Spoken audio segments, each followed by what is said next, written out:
Ladies and gentlemen, welcome to the Coinsents Crypto Wire, your regular update of news and events regarding Bitcoin, Ethereum, the other digital assets, and the greater global geopolitical scene at large. Today's December 15th, 2022. Let's get started. At a U.S. Senate Banking Committee hearing on FTX's collapse, Shark Tank investor Kevin O'Leary claimed that Binance put the crypto exchange out of business. O'Leary said that Binance and FTX were at war with each other and Binance intentionally put FTX out of business. He added that Binance is now a massive global monopoly. Binance CEO CZ has previously criticized O'Leary for defending Sam Bankman-Fried. Ripple's chief technology officer, David Schwartz, has hit back at Canadian businessman Kevin O'Leary after the latter claimed Binance was responsible for the collapse of FTX. Schwartz says that O'Leary's allegations are against the entire weight of an absurdly massive amount of evidence. U.S. Congressman Tom Emmer has claimed that SEC Chairman Gensler knew that FTX was fraudulent, but still held meetings with the exchange's founder, Sam Bankman-Fried. The SEC has charged Bankman-Fried with defrauding FTX investors of over $1.8 billion since the exchange's inception in May 2019. Emmer has claimed that Gensler was aware of the fraud from the start and will be held accountable for his meetings with Bankman-Fried. Emmer also alleges that Gensler was working to help FTX obtain a regulatory monopoly. On December 9th, the number of active Ethereum addresses reached a new all-time high at 1.4 million, according to data from Glassnode. This is the first time active addresses have exceeded 1 million since July. The surge in activity was also accompanied by spikes in ERC20 and stablecoin transactions, with ERC20 transactions reaching a new all-time high and stablecoin transactions reaching near all-time high levels. The increase in activity suggests growing interest and adoption of Ethereum and its associated technologies. On-chain data aggregator Sentiment has said the on-chain data shows that Bitcoin and Ethereum's prices have jumped to their highest levels since November, back when FTX announced it was insolvent. Sentiment also said that Ethereum's utility had hit its highest levels since May 2021, and the surge in the activity of Ethereum wallets was likely not caused by regular profit-taking opportunities on the market. The data analytics firm said that after the total social volume surged for Bitcoin and Ethereum, prices reversed and reached a 5-week high. It said that in order to push prices higher, traders' enthusiasm must stay high, with fear remaining low. Taking a look at sentiment, the daily average scores for Bitcoin on Twitter continue their uptrend despite the recent downtrend in prices. This is the daily average of the Bitcoin upvote to downvote ratio on Reddit.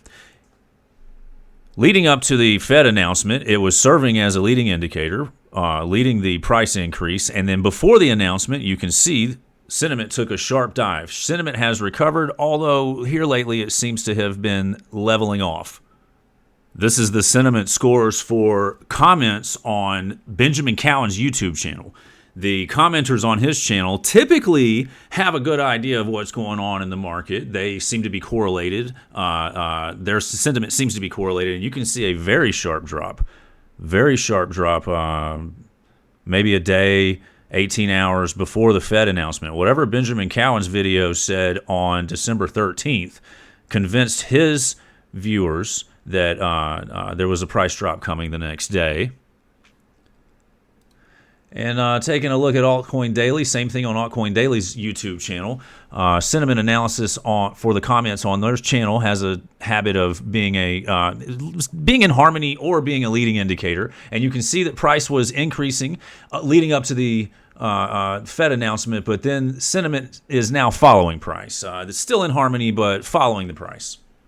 The price of Bitcoin has dropped 3.2% following the United States Federal Reserve's decision to raise interest rates by 50 basis points. The federal funds rate has been raised to 4.25% to 4.5%, and the crypto market reacted immediately to the news. The best performing sector in the crypto market is yield farming, which has gained 9%. The United States Securities and Exchange Commission has charged 8 individuals with securities fraud involving Twitter and Discord. The defendants allegedly promoted themselves as successful traders on the platforms, encouraging their followers to buy certain stocks. They then allegedly sold their own shares without disclosing their intentions, resulting in fraudulent profits of around $100 million. The SEC is seeking penalties, including a permanent injunction and disgorgement. Parallel criminal charges have been filed against the individuals by the Department of Justice's fraud section. The co-CEO of FTX Bahamas, Ryan Salame, told the Bahamas Securities Commission that clients' assets held with FTX Digital have been transferred to Alameda Research, a sister trading firm. This would constitute misappropriation or fraud, according to a letter from the Securities Commission of the Bahamas. The commingling of funds between FTX and Alameda Research is a key issue in the FTX saga, as former CEO Sam Bankman-Fried has been charged by the U.S. Securities and Exchange Commission with fraud for allegedly giving Alameda Research access to FTX customer funds. FTX filed for bankruptcy on November 11th. PayPal is working on a MetaMask Web3 wallet integration, which will enable users to buy Ethereum using their PayPal accounts. The integration will facilitate the transfer of ETH from PayPal to MetaMask, making it simpler for users to purchase ETH and interact with the Web3 ecosystem.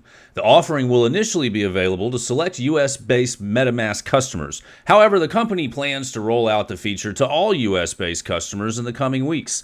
The integration with MetaMask follows PayPal's introduction of a feature that allows users to transfer their crypto assets from their accounts to other external wallets or exchanges. A new survey undertaken by gaming industry payment processor Zebedee has revealed that gamers are generally positive about the benefits of playing and earning with blockchain-based games. The survey asked 903 gamers in North America, Europe, China, and Southeast Asia about their opinions on blockchain-based gaming, with results indicating that 68% of respondents were open to integrating crypto assets into gameplay, and 76% were interested in earning rewards in exchange for playing games. Furthermore, 74% of respondents said that they would like to be able to securely store their digital assets within a wallet connected to a game platform or server cluster. The Layer 1 blockchain technology protocol Algorand has been chosen as the public blockchain to support bank and guarantees insurance in Italy. The Algorand-supported digital guarantees platform will be used in Italy's banking and insurance markets and will be launched in early 2023. This is the first time an EU country will use blockchain technology for bank and insurance guarantees. The project is being developed by the Catholic University of Milan's Research Center for Technologies, Innovation and Finance and has been endorsed by the Bank of Italy and the Italian Insurance Authority. In a recent Twitter space, CZ from Binance addressed concerns about the impact of regulatory compliance policies on the adoption and development of Web3 economy, particularly in Africa. CZ suggested that regulatory clarity can make adoption easier and highlighted the potential for faster adoption of technology in regions with a strong need for it. He addressed rumors and misinformation about Binance, stating that the company holds user assets on a one-to-one basis and that building is the best way to combat FUD. CZ emphasized the importance of providing good service to Binance's users and mentioned that the company uses an AI bot to handle most inquiries. He also discussed the current state of the NFT market and Binance's plans for 2023. Binance CEO CZ has warned that the next few months will be a bumpy road for crypto as the sector faces a long bear market, impending regulation, and overall FUD. CZ said that governments and banks are taking advantage of the situation to take crypto out of the hands of retail investors and build a regulatory wall to ensure that the sector is squashed until central bank digital currencies can be rolled out. CZ advised retail investors to take their digital assets off of centralized exchanges and store them in wallets in their own custody. Binance itself is currently experiencing FUD with more than $3 billion drawn off exchange in recent days. You've just listened to the Coinsents Crypto Wire, brought to you by Coinsents.com, a free-to-use sentiment analysis website offering unique insights into the crypto markets.